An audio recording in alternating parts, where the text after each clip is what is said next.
this week concentrating on the Roman period. So yeah, I'm going to cover pretty much, try to wrap up most of the Roman Republic today.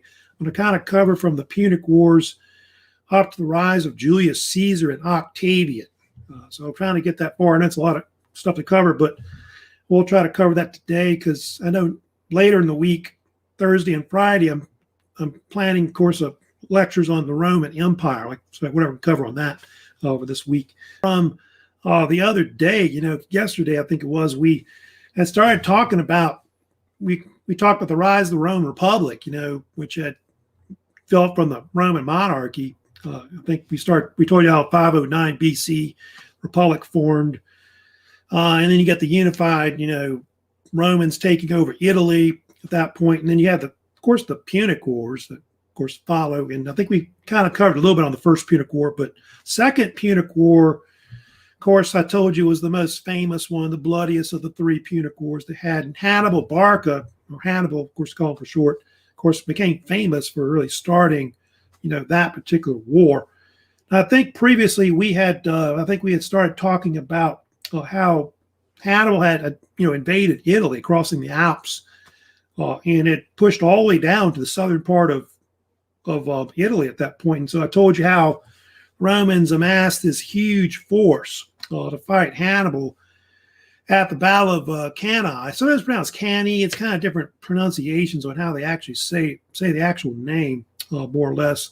Usually Cannae or Cannae is how they usually say it because it's named after a ancient city that's nearby called that.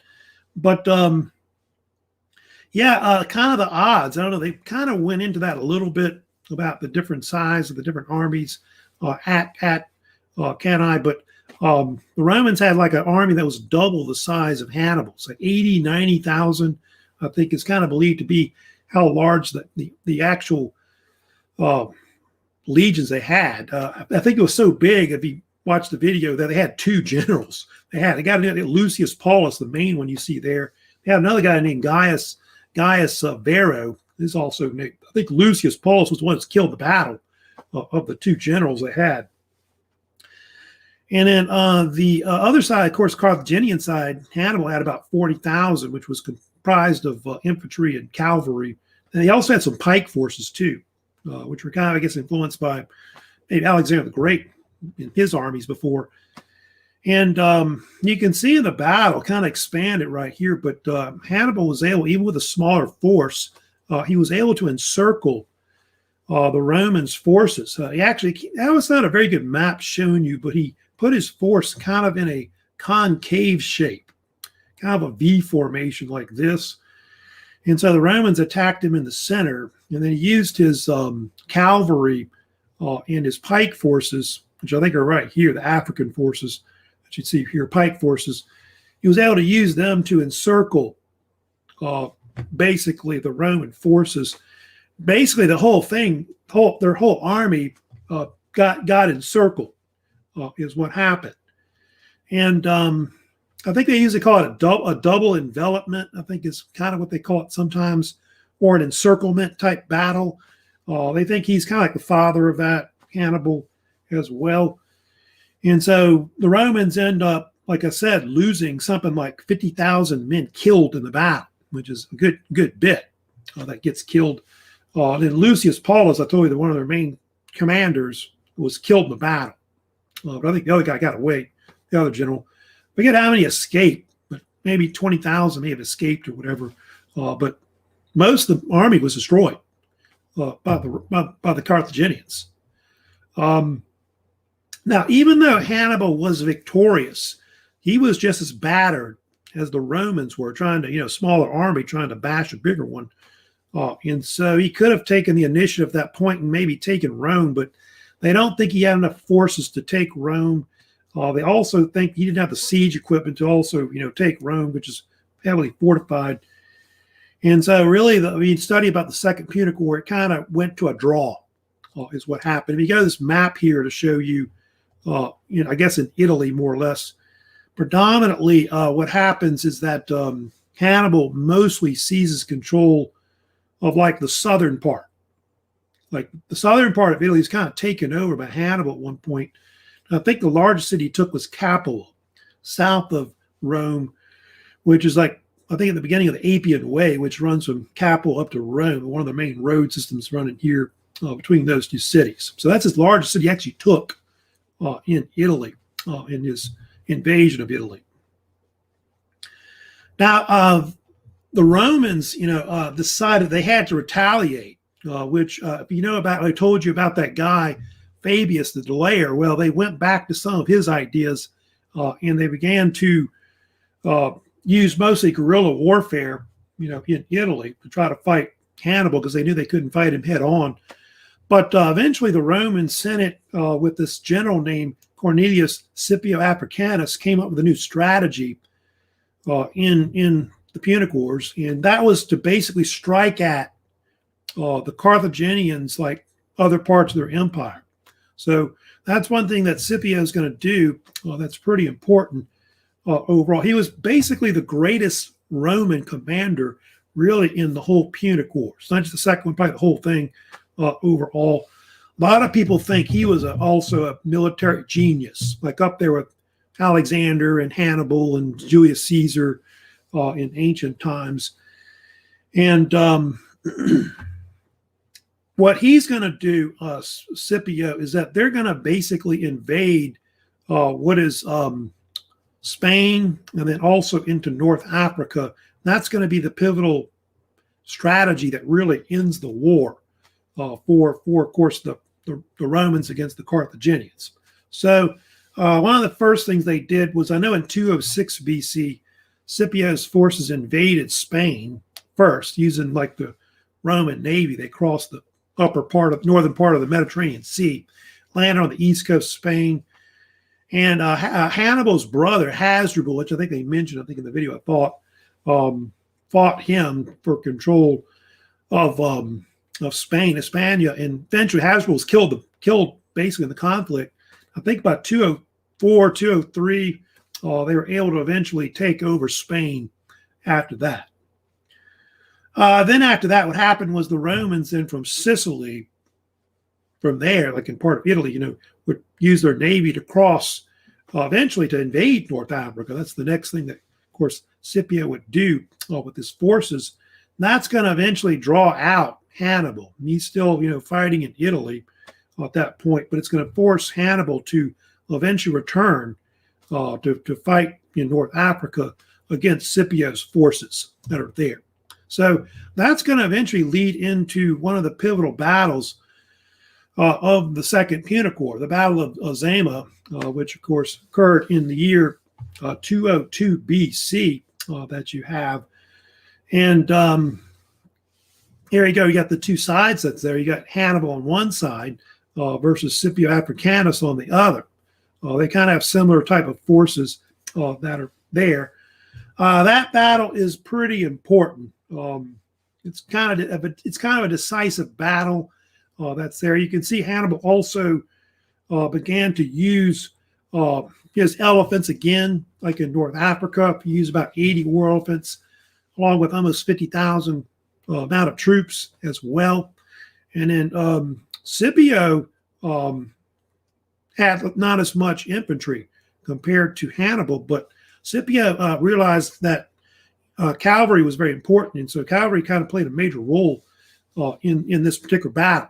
It's considered one of the great classical battles in ancient times, the Battle of Zema, and the battle is famous for different things. I don't know if you know about this, but before the battle, they supposedly met, the two commanders, Hannibal and Scipio, and Scipio supposedly wanted to meet Hannibal because he kind of idolized him. He's a great general.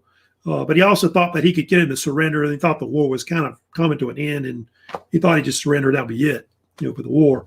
But he wanted to fight Hannibal, and what happened was the Romans were able to use their cavalry to encircle Hannibal's forces, which I told you played kind of a major role. And Hannibal thought he could use his elephants, to maybe crush Scipio's center of his forces. That they figured out. The Romans have figured out how to fight, pretty much elephants at that point, which were becoming obsolete, that time.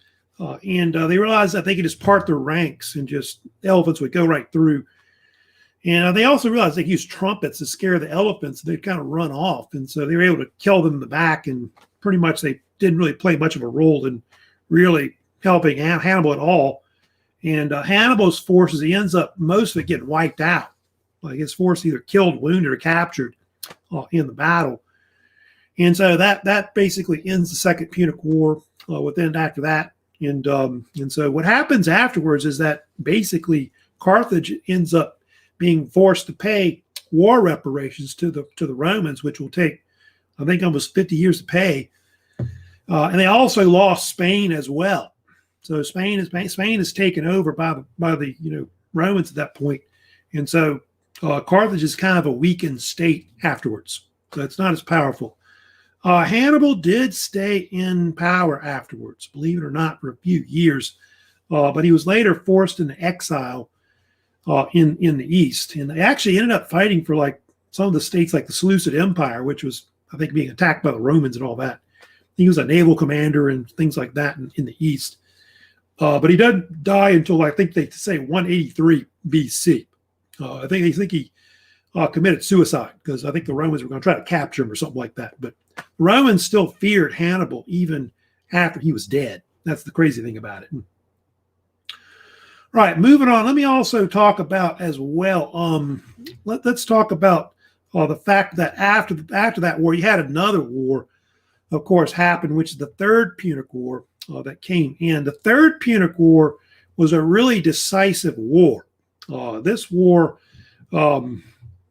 ends up, basically Rome destroys Carthage. They wipe it out, wipe it off the face of the earth is, I guess, the word to use.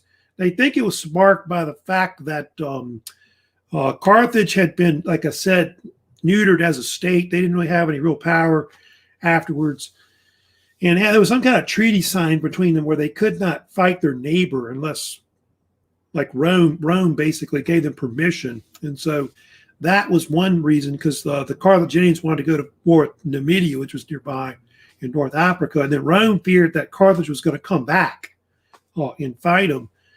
Again, like another war, third war. And so basically the Romans decided they were going on a preemptive strike against them and try to take them out. And that's basically what happened. And a lot of Romans in the Senate, like Marcus Cato, who is right here, Marcus Cato the Elder, sometimes they call him Marcus Cato the Censor, he was a major supporter of the war, kind of a war hawk, like the poetry there, if you see that. Anyway, he believed that, Rome was going to make a comeback, and so they had to basically destroy them before they could do that. Also, I think a lot of the Roman senators, were very wealthy, saw it as an advantage. Like maybe they could take over North Africa, seize all the land. And so that's something else that, he's really behind. So, yeah, this guy is really a big supporter of the war. And he's very famous for his quote, which you may have heard of, called Carthage must be destroyed. I think people have even used memes out of it and things like that, and shirts and stuff like that. I think I've got a shirt like that somewhere. I've got, it's pretty cool. But so yeah, it's something that, it's kind of well known, that quote.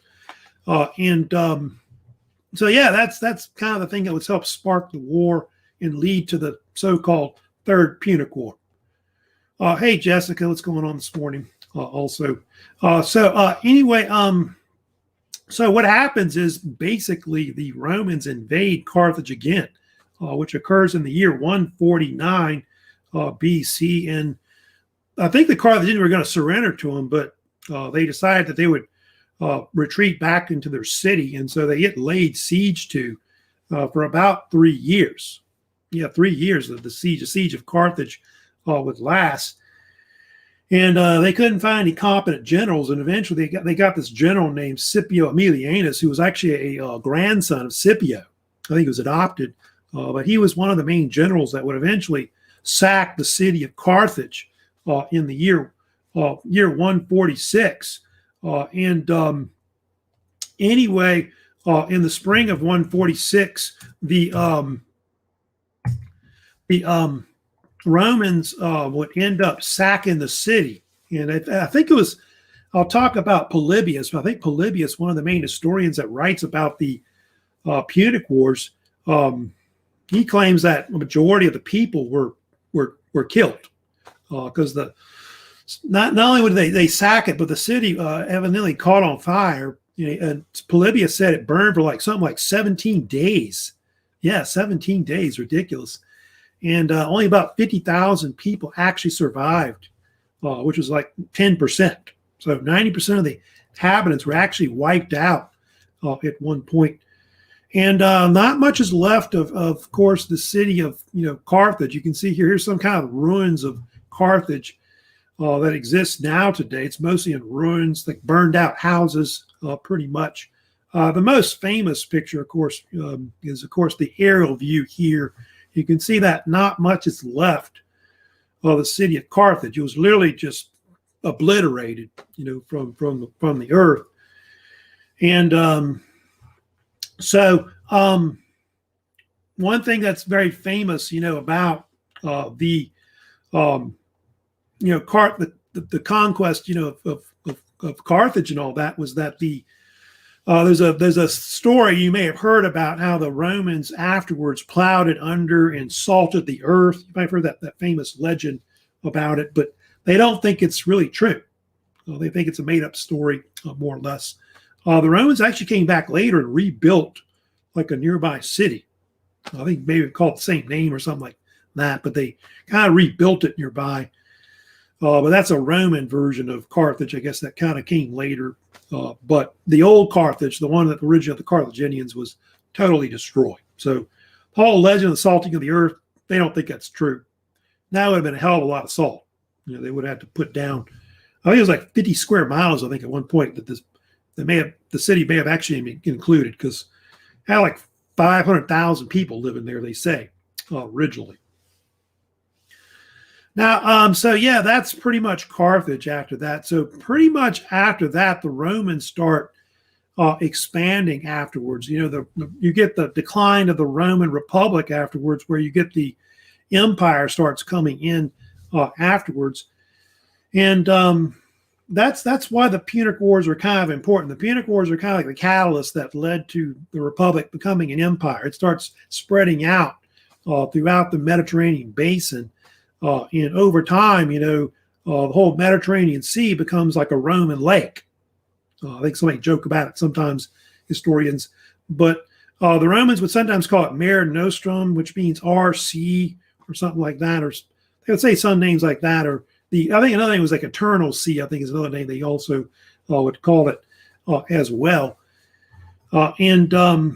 Basically, the Romans start conquering all the land that's around. So the area like around the Yugoslavia, which I think was called sometimes Dalmatia, area Pannonia, it's kind of like right above that, close to Austria and Hungary. Greece, Romania, Bulgaria, pretty much will be added to it. Turkey, Israel, Syria, Lebanon, it's all in there. Mesopotamia, of course, be added later, in Egypt. So I think those two are added later. Mesopotamia, Egypt, and then France and also Britain were other areas that they eventually took over. Germany was like the only area they had trouble with trying to conquer, if you know about that, the Romans, but they'll eventually try to conquer part of it on the edge of it. But talk about some of the causes of why the Republic began to decline and it became more of an empire. I've got a list of them kind of there, you can see, but pretty much besides the expansion and all that, a lot of it was political decay from within, more or less, where you had these powerful political nobility that became like dictators. They slowly take over the Roman state. Also, civil war, because you had all these different dictators that kind of vied for power in Rome, and so that had a lot to do with it as well. Lack of land reforms was also another issue that caused, they think, the end of the Republic, because like the lower classes wanted the land to go to them, and then the patricians or wealthy people wanted the land to build these huge plantations that are sometimes called, I'll put it on the screen, but I think they're sometimes called latifundia, if you know about that. The latifundia, These are these huge estates or plantations that use slave labor, which they use to make goods, to export stuff, to make money. And so that's what made a lot of these nobility, like Caesar and others, kind of wealthy later, more or less. That had a lot to do with it, but most of the land ended up in the hands of the rich people and not really the poor people. So that was kind of a major issue that caused the war as well.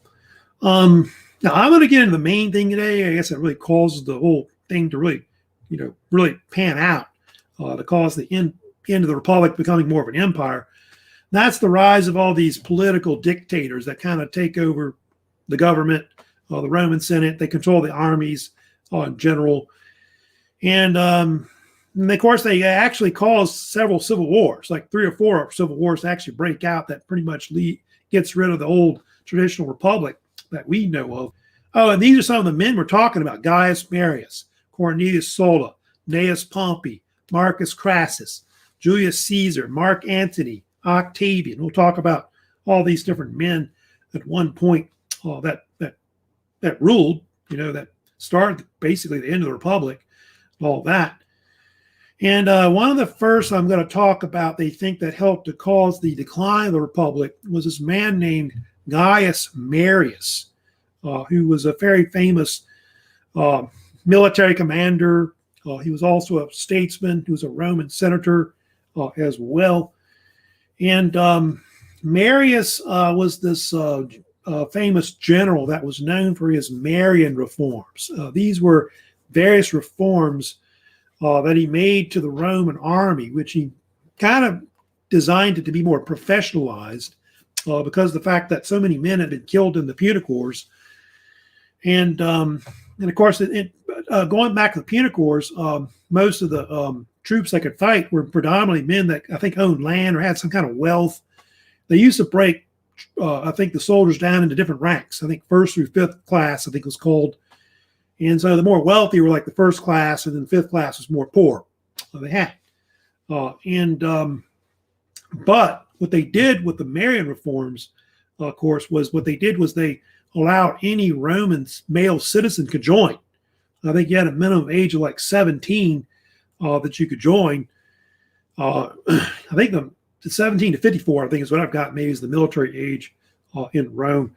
And you would serve, I think, around usually about 20 years in the army. They think that was one of the causes of why the republic declined and became an empire, was because of the fact that the troops became more loyal to the actual commander rather than the state, because they're like, poor and all that. Most of the people are poor. They're here in the infantry, all that. But they, of course, like plebes or whatever. So yeah, they had that. The other thing I'll put on the screen that's kind of important is as well. He also designed what they call the cohort, which the cohort was the main fighting unit of a Roman legion, which has about 4,800 soldiers that are fighting in it as well. So there's 10 cohorts in a legion. So you multiply 10 times 480 and you get 4,800 men. However, actually a real legion has actually 6,000 men total, because you have about 1,200 men that are non-combatants that don't fight. And they help out the soldiers and stuff like that, that kind of deal.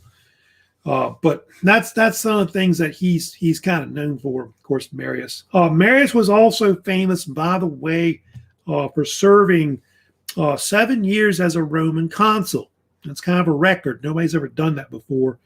I think they often did that because he was a great commander and they needed him as a general and all that. So also, Marius is the one that adopted the eagle as the main symbol of Rome and its legions. As you know, like Roman legions would have standards and you have an eagle on top. It's called an aquila. And there's a story behind this. I don't know if you know about it, but supposedly when he was in his youth, he found a eagle's nest and it had 7 eggs in it instead of like 2 or 3, which is like I guess a symbol of luck or whatever. And so that's why Romans adopted the eagle later. And other people adopt it later too, like other civilizations, up to modern times have used it overall, the eagle. Then they had this other general that came about that was kind of a rival to him named Cornelius Sola. Of course, those two would end up in a fight together to control Rome, which is true about this. And they end up in this first civil war, sometimes called or nicknamed Sola's Civil War. Anyway, from 88 to 82 BC, he and his supporters kind of fought it out for control of Rome. And at one point, Marius was actually exiled from Rome. He was kicked out, and I think he came back in 87 BC, I think it was, and held the consulship one more time before he died in 86 BC. But after Marius died, Sola would seize control of Rome. He would become a dictator, which he would help to kind of revitalize the Roman dictatorship, which is very, very, very similar to the Greek tyrant that we talked about before. That's where it came from originally. And usually they would put these dictators in times of emergency, which is only supposed to be like for 6 months. And he was in there for like 3 years as a dictator. So a lot of people think Sola is like the prototype for like a Julius Caesar later, or the emperors that come in later. I think Sola warned one time that he thought there'd be a lot of Caesars later, like Julius Caesar, and he was right about that. But he stepped down. That's the difference between, I think, Sola versus Caesar. I think Caesar was going to maybe try to rule as a permanent dictator or king. That's why they killed him later. Sola was the one that also kind of started this struggle between the Optimates and Populares. I don't know if you know about this, but they had these different factions that were in Rome. They were almost like political parties. And the Optimates were basically senators that support the wealthy people. The Populares were senators that supported like the poor people, like the plebes. And so Julius Caesar was an example of a Populares man. Sola, I think, and I think also if you study about Marcus Crassus, were more like an Optimate, basically. So you may have heard about them before and all that. Now, let me move on to talk about next what happened. Now, after he's gone, you have also men like Julius Caesar that's going to come in, that's famous, who's in the so-called Second Triumvirate. That's like the next big thing that happens in Rome is you get this alliance that forms between three men, which of course are Julius Caesar, you see there, Marcus Crassus, and Pompey, starting in 60 BC. And it was a three-man dictatorship to basically control Rome. Some people joked about it and said it was the three-headed monster, I think later, modern times. Yeah, three-headed monster. And so you got these three powerful men that control everything. Caesar, of course, was, very popular, especially with the plebes. He's a great general, one of the greatest generals in Roman history, had a legal reputation, was known for reforms. Caesar was known for developing or adopting the Julian calendar, one of the first leap calendars in Roman history. Marcus Crassus was wealthy. He was like Bill Gates or whatever today, modern times. He would be a billionaire today, Marcus Crassus. He was from the Equestrian order. Of course, I told you about the Equites or knights. And then Pompey was a great general. He was also wealthy as well. They called him Gnaeus Pompey Magnus, which meant Pompey the Great, because he was supposed to be a great commander at one point. And the first two men there, Pompey and Crassus, I don't know if you know about them. They gained a lot of fame in the 70s BC from putting down the Spartacus revolt, which was the so-called Third Servile War, which was the slave revolt sparked by the gladiator Spartacus, who broke out of the city of Capua, which is, I told you, the southern part of Italy. He formed armies against the Romans. I think beat him at one point 3 times. And so Pompey and Crassus were actually called in to put down that war. And eventually most of Spartacus' supporters were killed. They think Spartacus died in battle or was crucified. And so that's what made them famous. Caesar rose to power because he was like a nephew of Gaius Marius. Yeah, he's related to him somehow. But he became more well known as this great soldier, great general. And Caesar was known for his conquests in Gaul, which they call France today, so-called Gallic Wars. also somewhat of a writer. It's true about this. And after he became like basically part of the first triumvirate, he got this command to take over what they call, I think it was called Transilpine Gaul, which was above Italy, basically there in Gaul. And so he invaded with his forces. And within like about an 8-year period, he was able to conquer most of it in a very bloody war. They say they killed like something like 1 million people in the conflict. Now, I think enslaved another 1 million people. I think those two wars, along with that one, the Punic Wars, was considered like some of the bloodiest wars that was ever written. And when he was on campaign, if you know about this, he wrote like a series of dispatches like back to Rome, discussing his conflicts, like what he was fighting in. And it became known as the Gallic War, which became a series of books that they think he wrote, Julius Caesar, and it made him a household name. It's true.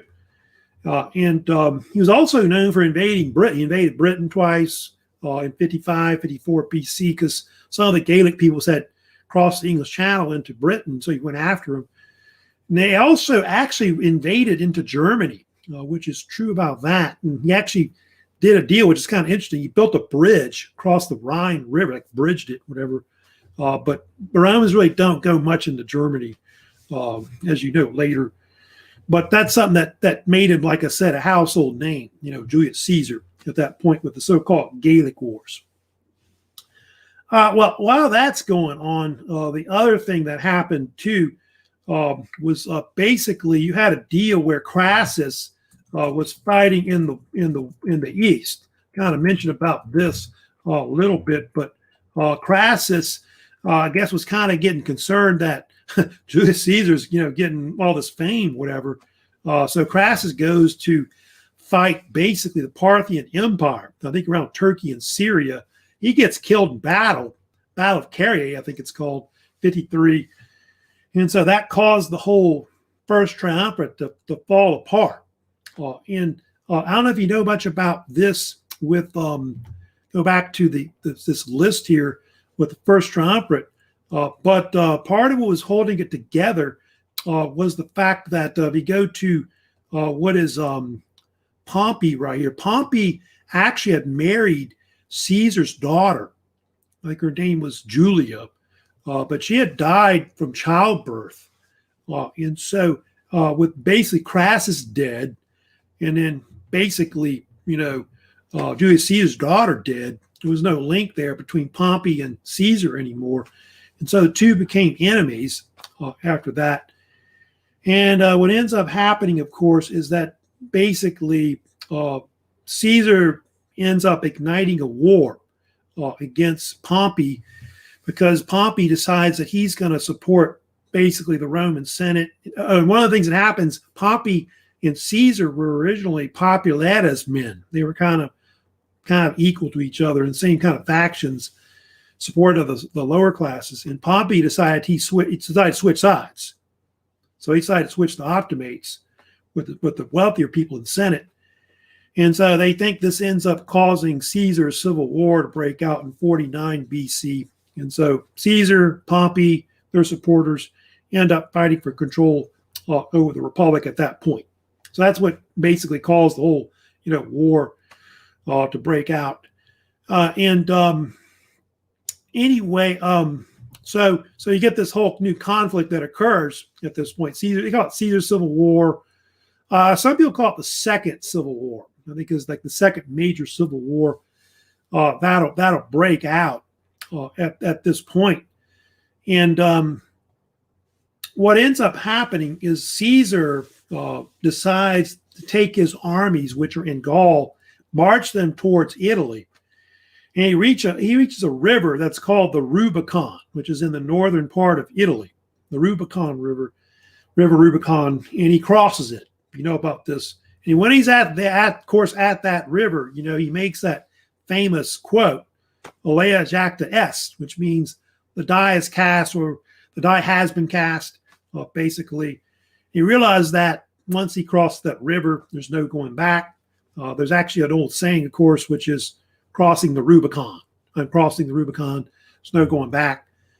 and he marches his forces into Italy, and it forces Pompey to flee Italy because I don't think he has enough forces to really fight, or at least good enough forces to fight against Caesar's crack forces that are coming down through Italy at that point. And so what ends up happening is Caesar takes control of Italy. I think at first they kind of make him dictator briefly, Caesar, at that point, because civil war breaks out again. And what happens is the two sides end up meeting in battle. Caesar races throughout the empire, and he begins conquering different parts of it. I think there's stories where Caesar basically marches across all the way to Spain and even to Greece at one point to seize that area in Turkey. And they actually do meet it out. The two actually fight it out at a battle called Pharsalus, which is in the year 48 BC. You kind of have a map showing you right here of the battle. And Pompey's forces actually outnumbered Caesar in the battle. But Caesar's forces were just crack forces, more or less. And apparently a lot of Pompey's force didn't want to fight because they knew men on the other side. In their case where some men even put like notes inside their uniform saying like, to notify who they are, I guess, they got killed. Anyway, Pompey's forces got crushed in the battle. I think half of them quit in the battle. They didn't want to fight. And so Pompey at that point, realizing that he's really just outmanned by Caesar, who's more popular and all that, is forced to flee. And he flees actually from the Republic, the state, Roman state. And he goes to Ptolemaic Egypt as a refugee, hoping that the Ptolemies will give him, refuge from the Romans. But the Romans were kind of fearful that he basically might have repercussions against him, might invade and conquer Egypt and all that. And so Ptolemy the 13th decided that the best thing to do with Pompey was to kill him. So they sent an assassin and had him stabbed to death. They cut his head off. And when Caesar invaded Egypt, they gave him the head of Pompey, which he wasn't too happy about, by the way. Now, Caesar would enter, of course, Egypt at that point. And of course, I'll get to the second triumvirate later about that.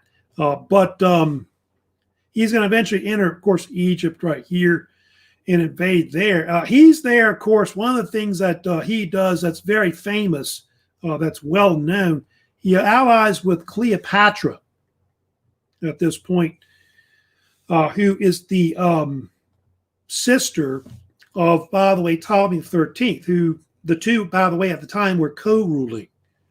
And I think if I remember correctly, Ptolemy XIII had even married her brother.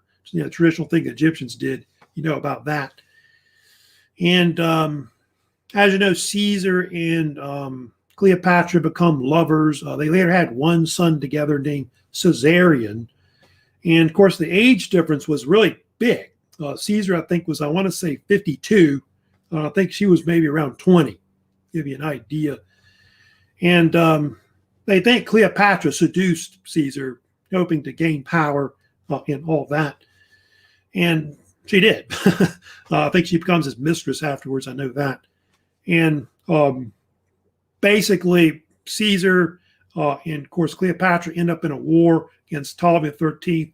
He's eventually killed, I think, in the conflict. And so she's able to eventually gain power overall. And so you can see there that Cleopatra is pretty much the ruler of Egypt till 30 BC, till her death. Last major ruler, of course, of the Ptolemaic dynasty that rules, of course, Egypt back then. So yeah, I think she even came to Rome at one point, Cleopatra, and visited. And I'll get to it later. As you know, Cleopatra has also another affair relationship with Mark Antony, which is kind of also a pivotal thing later that helps to end the war. It's amazing how like a woman kind of helps to kind of create at the end of maybe the Roman Republic, I guess. Kind of influenced it anyway. But now Caesar, like I said, he would go on to conquer, like I showed you that map before, the rest of the republic. You can see here that Caesar eventually will conquer pretty much most of like Europe from France. You can see France, Spain, Italy, Greece, Turkey, all the way into Syria, Israel. And you can see also part of North Africa also conquers as well. In his conquests, Caesar wrote to the Senate that, if you know about this famous quote by Julius Caesar, that Veni Vidi Vici, I came, I saw, I conquered. And so the campaigns were relatively pretty easy for Julius Caesar. And he easily, was able to defeat Pompey's supporters of him. And just, like I said, Caesar was one of the greatest, generals in pretty much Roman history, up there with Scipio and other ones, Marius. Now, with Caesar's, conquests, one of the things that would happen, of course, with Julius Caesar, the Senate would declare him dictator of Rome, which was at first for 10 years at first. And then later after, I think by, I want to say the year 45 BC, they made it perpetuo, or what they call for life, as dictator. And so a lot of other Roman senators, especially the ones that were supporters of, Pompey, so a lot of the optimates, they start kind of worrying that this guy Caesar, he's getting too powerful. And so a lot of them realize that they need to do something, eliminate him. He might become a king, permanent dictator on the throne. So they're kind of worrying that the traditional republic is going to basically be eliminated, and it's going to become a monarchy or a kingdom again, like it was before. So one of the things that happened that's very famous, about Julius Caesar, of course, was the fact that he was eventually assassinated in the year 44 BC. And as you know, it happened on the Ides of March, which is March 15th, 44 BC. There's an old Roman saying, which is, beware the Ides of March. Of course, in the Roman calendar, traditionally there was a middle date, which is called the 15th, which is what that means, by the way. Ides of March means the middle of March, basically. And actually, it was a conspiracy. A ring of senators were kind of involved, which they call themselves, by the way, the liberators, because they thought they were liberating, I guess, Rome from Caesar, more or less. And so it was a kind of a ring of conspirators that were kind of involved in it. That were there. Some of them were actually some of his friends that were, if you know about, that were kind of involved in it. Like, here are some of the examples of some of the, I guess, the two most famous that were there. That were Cassius and Brutus, well known. And of course, Brutus, is considered to be one of the ones that's the most famous. They say that Caesar had some kind of nightmare or something like that. He was going to be assassinated. He kind of brushed it off. And I think Mark Antony tried to stop him because he heard about a rumor that he was going to be assassinated. And actually, the actual assassination didn't occur. It didn't occur in the Roman Senate. It actually occurred in an annex in what is called the Theater Pompey, where they would sometimes meet. Built by Pompey, too, by the way. So it happened as he was kind of going in there for like a senatorial meeting, and a bunch of senators ganged up on him. As you can see there, I think they asked him for like some kind of petition they wanted him to sign.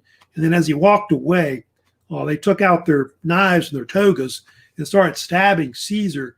So I think he was stabbed like 20, 30 times, like maybe 27 times or something like that. And of course, according to some of the different historians, there was, of course, they think there was one quote that may have been said by Brutus, which is, there's different versions of it, which is, "And you too, my child," or "my son," I think is one quote. And Shakespeare has another version, which is "Et tu, Brute," which means basically, "and you, Brutus." Of course, the son thing or child is a theory that they think that Brutus may have been like this son of Caesar through like a mistress or something like that, but that's never been proven about that. So they're not sure if that's actually true or not. Some writers even said that Caesar said nothing as he got stabbed. Because I think, what would you say when somebody's stabbing you anyway? Would you really be able to say anything? Somebody's stabbing you a bunch of times. Might be screaming or whatever, but you're not going to be saying anything, or anything like that. So I don't know about that whole thing that he said something when he got stabbed. But it sparked chaos, by the way, in Rome. Actually, a lot of the liberators got run out of town. Their manors were burned down. Their homes were burned. And it sparked another civil war, which was called the so-called Liberators' Civil War, which go on for a year to about 42 BC. And it actually sparks this new alliance afterwards, which becomes famous, which is the so-called Second Triumvirate that you have that comes in, the so-called Second Triumvirate. And you get this new alliance that forms between what is, you can see there, Octavian, I think is usually what they traditionally called him. And then you have also what is Mark Antony, or Marcus Antonius, I think is his Latin name, and Marcus Lepidus. Now, the one on the left, they call him different names, Octavius or Octavian, usually what they called him. He is actually Caesar's nephew, really grandnephew is what it is. And he was actually Caesar's adopted son, through his will. And so Octavian's the one that's going to come to Rome and claim his, inheritance and his name. There he is right there. Of course, his full name, Gaius Julius Caesar Octavianus, or Octavian for short. And he's going to seize control of the Republic and create it into an empire. I mean, he's the one that, as you know, that's called later Caesar Augustus or Emperor Augustus, so-called first Roman emperor. And at the time when he came to power, he was, very young. I want to say when he joins the Second Triumvirate, he's maybe 19. He's I think he's still a teenager at that point overall. Well, this dictatorship doesn't last long. The Second Triumvirate would only last a few years. And what would happen, of course, if you know about this, was that over time they would push out Lepidus. He was pushed out. He was the weaker link of the three. And so you get this two-headed monster, this dictatorship that will form afterwards, where Octavian and Antony just take over the Roman state, where Octavian will reign over the west, and then Antony rules over the east overall. And part of the deal that was made between them, which is kind of true about this, with this, was that Octavian wanted Antony to marry his sister, which was Octavia, or Octavia Minor, which is Octavia the Younger, basically. So they wanted to kind of join their two bloods together, their bloodlines, Octavian and Antony. That's important later because a lot of these grandchildren, that they have later through Octavia are actually related to some of the early Roman emperors, especially in the Julio-Claudian dynasty. Some of them are actually descended from them, more or less. But what happens, if you know about it, when Antony goes to the east, he, of course, falls in love with Cleopatra, who, by the way, I think you'd already met previously, because Cleopatra had come to Rome. I think they had some kind of affair at one point, Antony and Cleopatra, I know. And then they fall in love, if you know about this. And what eventually happens is that the two end up marrying. Believe it or not, I think in 33 BC, Antony and Cleopatra marry, and he divorces Octavian, which infuriated Octavian with this marriage. And Cleopatra, I think those two, Antony and Cleopatra, end up having 3 children together, like a set of twins, and I think another girl maybe, or something like that. I know, but they consider the story of Antony and Cleopatra, by the way, to be one of the greatest love affairs in ancient times. And they think it kind of played a role, like I said, in ending the Republic, the Roman Republic at that time. So it does spark this final war, so-called final war of the Roman Republic that comes in. It's called all kinds of names. I think the war has different names you can call it. It had that name. I'm trying to think of some other names that are mentioned there that are in it. I think some people also call it Octavian's War, or maybe Antony's War, I think is another various name. Some even call it the Final War, and all that of the Republic, or Final Civil War. I don't know if there's ever an official name of it they actually really had of this conflict, but it lasts about a year or two. Really should be 32 to 30 BC is usually the years of it. I think sometimes it's 33, 31 for some reason, all the years on it. But what happened in that conflict was that Octavian's forces eventually invaded what is the east, like into Greece and also into Egypt. And I think the only pivotal battle they had that was important was the Battle of Actium, which happened in 31 BC off the west coast of Greece. And Octavian's naval forces were just superior to Antony and Cleopatra. But I know the battle is famous for Antony's being basically let down by Cleopatra. I think her naval force didn't really want to fight. They didn't feel like they had a pony in this because it's really Octavian Antony and all that. And so what ends up happening is Octavian had this really good general named Marcus Agrippa, who was later, I think, under Octavian's government later. He was one of the guys who helped do a lot of construction projects, I know, later as like a Roman consul and all that.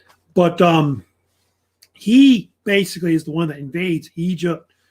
And eventually what happens is Mark Antony, realizing that he might get captured, eventually committed suicide, falling on a sword. And he thought that Cleopatra killed herself as well. And so he ends up later dying in Cleopatra's arms. It takes him a while to die. And then Antony, after he's dead, Cleopatra is captured by Octavian's forces. And there's different theories about what happened to Cleopatra.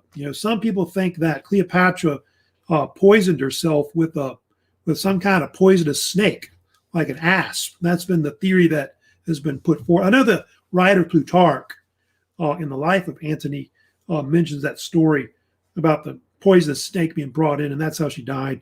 The other theory is that Octavian had her killed as well. So it's one of the two, but they're kind of not sure how she died, more or less. By the way, kind of a sad story about this, but Cleopatra and Caesar, remember they had a son together named Caesarion? Well, Octavian had him killed too, as well. Because I think he was actually sole ruler, I think, after Cleopatra died, sort of. Not really a ruler, but Caesar was kind of, Octavian was kind of concerned that he might take a claim to like power or whatever later. And I think he made a remark saying that that's one too many Caesars. So that's why he had Caesarion killed, more or less. But the thing that happens in the end, of course, is, like I said, Octavian ends up like taking over, the Roman state. There's really nobody there to really, basically stop it, more or less. And so within a few years after that, a lot of historians think that he's the one that really starts the Roman Empire at that point, which traditional date of when the Roman Empire starts is usually 27 BC that they usually put it at, because that's the date of when supposedly they think the Roman Senate gave him a title, which is Augustus. And so after that, Octavian is known solely as Augustus afterwards. So I know it's kind of confusing. You'll see the different names and you go, two different guys, but it's the same person, of course, we're talking about. I'm sure people still call him Octavian, but that's his title that he went by. And so he becomes the first Roman emperor, usually Caesar Augustus, what they usually say, more or less. And so we're going to be, of course, talking about that, of course, later in the week. I'm going to, of course, be getting into discussing, the rise of the Roman Empire. I'm going to talk about the reign of Augustus, the age of Augustus that comes in. Also, the Julio-Claudian dynasty. That's the first dynasty, imperial dynasty of the Roman emperors that Augustus starts. I'll talk about the rise of Christianity as well in the first century. Then we'll get into like some of the later dynasties, like the so-called Flavian dynasty. I should have time for that. If I have any time, I'll talk about also the period of the 5 good emperors as well. So Anyway, that's it for pretty much lecture-wise, part 2 on ancient Rome.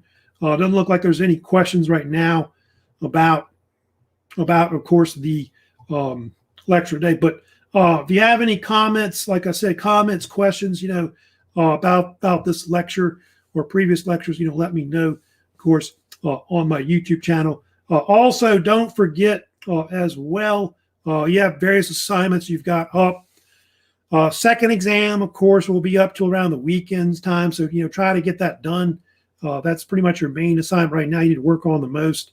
Vocab too for next week as well. And also, I did put up an early Roman quiz, of course, on the first 2 lectures we've done on ancient Rome, which that, of course, won't be due till the end of next week. So kind of give you a heads up on that for later. But yeah, have a great day, Madison. Hope you're having a great week out there overall. And I'll see y'all, of course, tomorrow for part 3 lecture going into the Roman Empire. So y'all take care. Have a great week.